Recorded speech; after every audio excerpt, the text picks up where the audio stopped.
Si le Saint-Esprit te conduit jusqu'à suivre cette vidéo, c'est parce qu'il veut que ta vie de prière soit restaurée.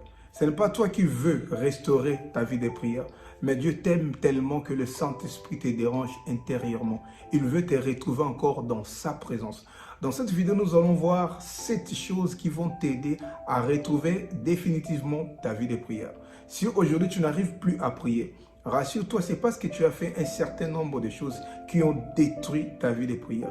Et il y a aussi des choses que tu ne fais pas qui t'empêchent de grandir dans ta vie de prière et d'avoir une vie de prière constante. C'est pourquoi tu as intérêt de suivre cette vidéo jusqu'à la fin, de suivre tous ces 7 conseils, parce que ça va t'aider à retrouver ta vie de prière, 2, à grandir dans ta vie de prière et toi, pour que tu puisses avoir une vie de prière constante. C'est parti. La première des choses à faire, tu dois rétablir ta relation avec le Saint-Esprit. S'il vous plaît, le Saint-Esprit n'est pas une colombe, mais sa descente sur Jésus était comme celle d'une colombe. Le Saint-Esprit n'est pas une puissance, mais il manifeste la puissance. Le Saint-Esprit n'est pas un feu, mais dans son mode opératoire, parfois il se manifeste comme le feu. Mais par contre, le Saint-Esprit est une personne. Le Saint-Esprit parle, le Saint-Esprit écoute, le Saint-Esprit agit. Donc le Saint-Esprit est Dieu. Notre relation avec Dieu, c'est la base de notre vie de prière. Et c'est le Saint-Esprit qui nous aide à bâtir cette relation. Parce que ce n'est pas toi qui pries, mais c'est le Saint-Esprit qui t'aide à prier. C'est la raison pour laquelle quand Jésus montrait à ses disciples comment prier, il leur dit: quand vous priez, dites « Notre Père qui es aux cieux », avant de dire « Donne-nous notre pain quotidien », avant de dire « Délivre-nous du malin ». C'est-à-dire, Dieu doit d'abord être ton Père avant la suite. Ta vie de prière dépend d'abord de la relation que tu as avec Dieu. C'est pourquoi quand tu n'as plus une bonne relation avec le Saint-Esprit, tu ne sauras plus prier. Tu vas sentir une lourdeur. Et cette lourdeur, elle n'est pas physiquement spirituelle. Il y a des gens qui veulent prier, mais ils constatent qu'ils n'ont pas beaucoup de choses à dire à Dieu. Pourquoi? Parce qu'ils n'ont pas une relation personnelle avec Dieu. Quand tu ne te connais pas avec une personne, tu auras du mal à développer une discussion profonde avec cette personne parce que tu n'auras pas beaucoup de choses à lui dire, beaucoup de choses à lui demander. Il y a des gens dont on a leur numéro dans nos téléphones, mais on ne les appelle pas tous les jours. Pourquoi? Parce que notre relation n'est pas si profonde au point de s'appeler tous les jours. Mais il y a des personnes ou une personne avec qui on se parle chaque jour, pendant des heures, sans se lasser. Pourquoi? À cause de la relation qu'on a avec cette personne. Quand on a une bonne relation avec Dieu, on ne fait pas beaucoup d'efforts pour aller prier. Ce n'est pas avant que le psalmiste dit « Mon désir le plus ardent, c'est de demeurer dans sa présence ». Parce qu'on aime tous demeurer avec une personne avec qui on a une bonne relation. On le voit avec les disciples de Jésus. Ils étaient partout avec Jésus. Ils marchaient partout avec lui.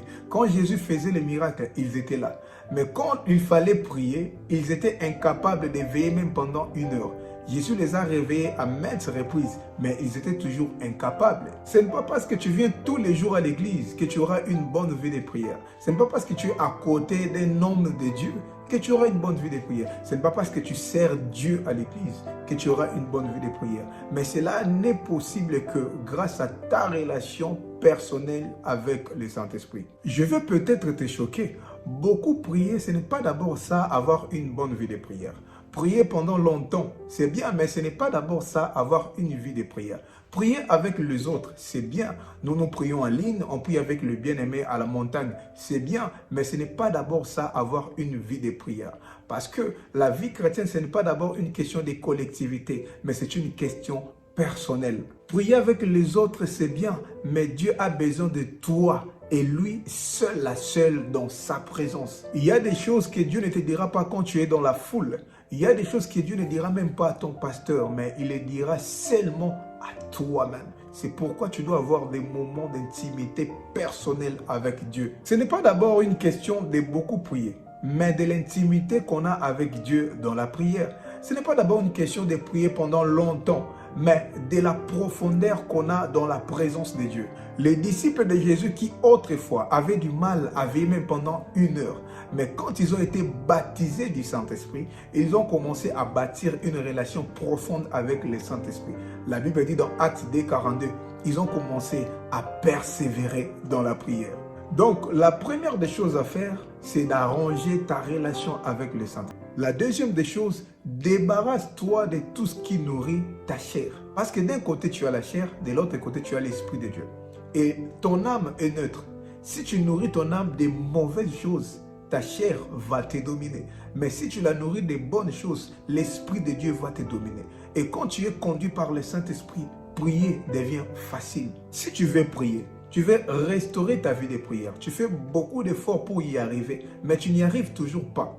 Vérifie bien ce que tu fais entrer dans ton âme. Les mauvaises choses que tu fais entrer dans ton âme vont détruire, vont dégrader ta vie de prière. Parce que tout ce que nous faisons entrer dans notre âme influence toujours notre vie de prière, influence toujours notre relation avec Dieu. L'esprit est toujours disposé. Parfois, tu sens ces vifs désirs de restaurer ta vie de prière. Parce que quand tu ne pries pas, ça te dérange. L'Esprit de Dieu te dérange. Intérieurement, tu sens un vide.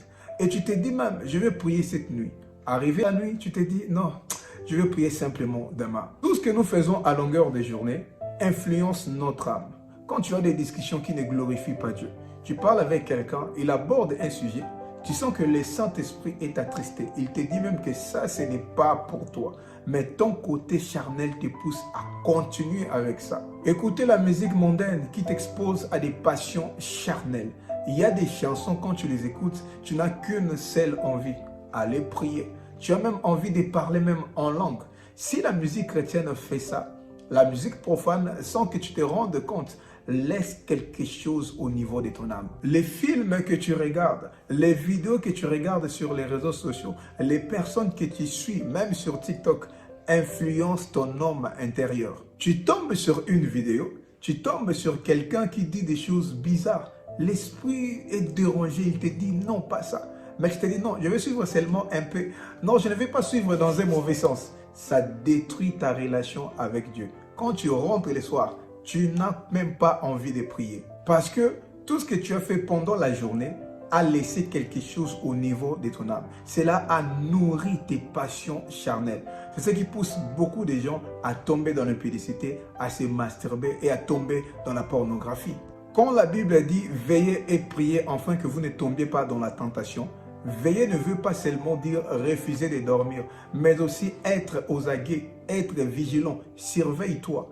1 Corinthiens 10:12 dit que celui qui se croit debout prenne garde de ne pas tomber. Troisième chose, cherche à nourrir constamment ton esprit. Si tu veux retrouver définitivement ta vie de prière, il y a un ensemble de choses que tu dois avoir l'habitude de faire. Comme je dis tantôt, si tu n'as pas une bonne relation avec Dieu, tu auras toujours une vie de prière compliquée. Il y aura toujours les hauts et les bas. Parfois tu pries, parfois tu ne pries pas. Alors pour avoir une bonne relation avec Dieu, tu dois aimer Dieu. Les gens qui ont une bonne vie de prière aiment Dieu. Et pour aimer Dieu, tu dois les connaître. Alors pour les connaître, tu dois être en contact à tout ce qui te rapproche de lui. Tu ne peux jamais bâtir une relation profonde avec quelqu'un avec qui tu parles après 2 semaines. Mais toi, tu as l'habitude, tu lis ta Bible aujourd'hui et tu viendras encore la lire après 2 semaines. Tu ne sais même pas à quand remonte la dernière fois que tu as fait ton service de jeûne personnel, si tu le fais même d'ailleurs. Tout ça, tu le sais. Mais ce qui te complique, c'est parce que tu veux d'une solution miracle. Tu veux d'un coup avoir une bonne vie de prière, alors que ça ne se passe pas comme ça. Les belles choses, on les bâtit. Même pour avoir une vie harmonieuse dans un couple, dans un mariage, cela ne vient pas de soi. Mais on fait un ensemble de choses intentionnellement pour aboutir à cela. Si un sportif travaille chaque jour pour avoir le muscle, il ne se dit pas que maintenant j'ai beaucoup de muscles, je vais arrêter d'abord. Dès qu'il arrête, il va commencer à perdre ses muscles. Si quelqu'un qui veut perdre le poids travaille chaque jour pour perdre le poids, si un étudiant lit chaque jour pour réussir à la fin de l'année, c'est lui aussi qui veut avoir une bonne vie de prière. Il doit travailler quotidiennement pour cela. Tu dois nourrir ta relation avec Dieu par la méditation de la parole. C'est grâce à la parole de Dieu que tu vas connaître la profondeur de Dieu, que tu sauras comment l'aborder dans tes prières, que tu sauras quel verset utiliser dans telle situation. La Bible dit, Dieu est toujours derrière sa parole pour l'accomplir. Si toi tu ne médites pas sa parole, si toi tu ne connais même pas encore sa parole, comment est-ce qu'il va l'accomplir dans ta vie? Tu dois aimer la prière. C'est la prière qui va t'aider à développer une relation profonde aussi avec Dieu. Tu dois aimer les jeunes. Les jeunes vont t'aider aussi à grandir spirituellement. Pas les faire seulement quand c'est décrété à l'église. Pas les faire seulement avec les bien-aimés, avec les frères et sœurs. Non, mais tes programmes personnels. Fais un effort, si pas chaque jour, même 3 fois par semaine, d'écouter les prédications dont tu as besoin. Les enseignements qui vont te nourrir, qui vont t'aider à grandir, qui vont te booster dans ta vie de prière. Toute prédication n'est pas bonne pour toi. Fais un effort d'être sélectif. Il y a des hommes de Dieu, quand tu les entends, tu n'as qu'une seule envie de grandir dans ta vie chrétienne et d'aller prier. Ce sont ces hommes de Dieu-là que tu dois avoir l'habitude d'écouter. Télécharge des chansons qui t'amènent dans la présence de Dieu. Waouh! Il y a des chansons, quand tu les écoutes, tu as envie de prier, d'entrer encore en profondeur. Pendant que tu travailles, si possible, tu le mets. Pendant que tu es dans le bus, et même pendant que tu pries, tu le mets. Ça t'aide à entrer encore en profondeur dans la présence de Dieu. 4. Adresse-toi à ton âme. Beaucoup de gens tombent dans les sommets spirituels quand ils passent par des moments très difficiles. Parce que le problème que nous gardons dans nos cœurs influence notre intimité avec Dieu. Tu passes par des moments très difficiles. Tu as perdu ton emploi. Tu as perdu un membre de ta famille. Tu as été déçu, etc. Il y a des gens qui arrivent à les surmonter. Ils se disent que Dieu est le maître des temps et des circonstances. Dans toutes circonstances, il faut lui rendre gloire. Mais malheureusement, beaucoup pendant ces temps perdent leur vie de prière. Si tu passes par ce genre de moments, voilà ce que tu vas faire. Première possibilité, tu dois parler en langue. Un des rôles du parler en langue, c'est pour t'édifier toi-même.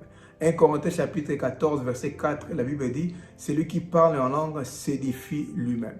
Tu passes par des moments très difficiles. Tu veux prier, mais tu ne sais pas quoi dire à Dieu parce que tu as tellement mal. Commence seulement à parler en langue. Tu vas sentir une force renaître de toi et tu vas continuer de prier normalement. C'est important de parler en langue pendant ce genre de moments. Deuxième possibilité, si tu ne parles pas en langue, tu dois parler. Parler à ton âme. Comme David, dans le livre des Psaumes, chapitre 42, verset 6, il dit « Pourquoi t'as battu, mon âme, et gémis-tu au-dedans de moi? Espère encore en Dieu. » Il passait par des moments très difficiles. Il voulait prier, mais il n'y arrivait pas. Il commence à parler à son âme. Il dit, mon âme, écoute, pourquoi t'as battu? Mon Dieu est vivant. Espère encore en Dieu. Ça ne finira pas comme ça. Notre Dieu va finir toujours par agir. Comme tu le comprends bien, tu peux prendre aussi ta Bible et tu commences à proclamer la parole de Dieu. Et tu verras ce que Dieu fera de ton âme. La cinquième des choses à faire, écoute-moi bien, il faut arrêter de prier par habitude. Ne va pas prier parce que tu veux dormir. Ne va pas prier parce que tu viens de te réveiller. Cela va détruire ta vie de prière. Il y a beaucoup de gens qui prient, parfois chaque jour, mais ils n'ont pas une intimité avec Dieu. Si tu veux prier parce que tu veux dormir, tout sera calculé en avance. Tu te diras déjà que je vais faire seulement 10 minutes et tu vas tomber dans la religion. Parce que ta prière va devenir seulement une routine comme se laver avant de dormir ou se brosser les dents après s'être réveillé. Ça sera la même chose tous les jours, la même prière, la même forme, à la limite avec le même mot, le même débit et la même fin. C'est ça la religion. Alors que la vie chrétienne, ce n'est pas d'abord une question de religion, mais une question de relation. Tu vas comprendre que même quand tu es fatigué, même quand tu veux dormir, il ne faut pas aller prier parce que tu veux dormir, mais il faut aller prier parce que tu veux parler avec Dieu. Tu veux passer un moment d'intimité avec Dieu. Si tu veux prier pour parler à Dieu, le temps de la prière ne sera pas connu avant la prière, mais pendant la prière. Ce qui fera en sorte que ton corps te disait que tu vas faire 10 minutes, mais l'Esprit de Dieu t'amène au-delà. Si parler avec une personne qu'on aime peut te faire oublier la fatigue, parler avec Dieu peut faire au-delà. La présence de Dieu peut te faire oublier que tu devais même dormir. C'est par là que tu vas comprendre pourquoi David dit « Mon désir le plus ardent, c'est de demeurer dans sa présence ». Prier pour parler à Dieu va t'aider à grandir dans ta vie de prière, va t'aider à beaucoup prier. Cela te laissera toujours avec un désir de revenir encore dans sa présence. 6. Tu dois être discipliné. Arrêtez d'aller prier quand tu te sens fatigué. Les réseaux sociaux deviennent un danger pour notre vie spirituelle. Tu restes connecté pendant toute la soirée sur les réseaux sociaux. Quand tu vas commencer à avoir sommeil, quand tu te sens fatigué, c'est là que tu vas aller prier. Non, Comme ça, tu ne vas pas bien prier parce que tu seras déjà épuisé et tu auras du mal pour être concentré. Tu dois comprendre une chose. Si tu veux demander, par exemple, quelque chose à Dieu, qu'il te guérisse, par exemple, cela dépend de ta foi. Même avec une prière de 2 minutes, Dieu peut t'exaucer. Mais n'oublie pas, tes prières de 2 minutes ne t'aideront pas pour bâtir une relation profonde avec Dieu. Donc, tu dois trouver du temps pour Dieu. C'est vrai que tu ne dois pas toujours prier à une heure fixe. Tu peux prier quand tu veux, comme tu veux, parce que Dieu est notre Père. On ne doit pas toujours avoir une heure fixe à laquelle on doit parler à notre papa. Mais par expérience, pour avoir une bonne vie de prière, il faut être discipliné. Tous les hommes qui ont une bonne vie de prière te diront qu'il faut avoir un programme fixe. Tu dois choisir une heure fixe, une heure à laquelle tu auras la force pour prier et faire un effort de respecter cette heure-là. Et ça va aider même ton cerveau à s'habituer. Tu dois te dire par exemple, je vais commencer à prier chaque 23 heures. S'il est 23 heures, même si tu parles au téléphone, dis à la personne non, je veux prier. Tu dois te dire, je vais commencer à jeûner chaque vendredi, de 0h à 18h par exemple, etc. Si Dieu est important pour toi, donne-lui les temps qu'il y a d'abord, pas les temps qui restent. La 7e des choses pour finir, tu dois comprendre ce qui est le plus important. Le plus important, ce n'est pas de retrouver ta vie de prière. Le plus important, ce n'est pas de prier chaque jour. Mais le plus important, c'est que prier chaque jour fera de ta relation avec Dieu, fera de toi, de ta vie intérieurement, fera de ta famille. Regarde-toi bien, tu as besoin de la prière. Si tu ne pries pas, beaucoup de choses seront compliquées dans ta vie. Ta destinée demande une bonne vie de prière. Tu as beaucoup de combats, tu dois te relever.